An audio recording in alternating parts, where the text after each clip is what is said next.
সারাদিন তো আমারই নিয়ে থাকতে হয়, তুমি তো নিবা না। একটু নেও, কি হয়েছে? এই শোনো, তোমার বোনের খবর কি? ওর খবরটা একটু বলো, আজকে কি করে না করে, জানি না তো কিছু। আমার বোন ভালো আছে, আমার বোন খুব ভালো। ওর বান্ধবী আসতো না মাঝে, কে? ওই যে কি যেন নাম, বিনতি বিনতি বিনতি। আচ্ছা আচ্ছা, ও তো এখন বেশি একটা আসে না। ভাবি, এই রত্না, কি করতেছো? তুমি কি করতেছো? ফোন টিপতেছি ভাবি। ফোন টিপো? হ্যাঁ, কেন? এই ওই যে তোমার একটা বান্ধবী আছে না, বিনতি? হ্যাঁ, কি হয়েছে ওর? ও নাচতো আগে, এখন তো আসে না কেন? আসলে কি ভাবি জানো, ও না সারাক্ষণ শুধু বই পড়ে, বই বই বই।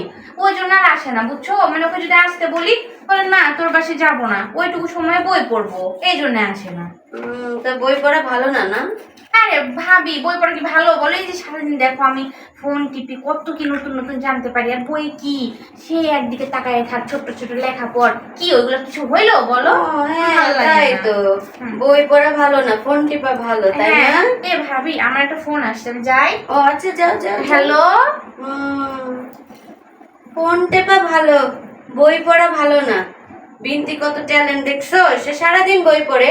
আর তোমার বোন, তার হচ্ছে বই পড়তে ভালো লাগে না, বই যে পড়ে তাকেও ভালো লাগে না, তার ফোন টেপা টিপি ভালো লাগে।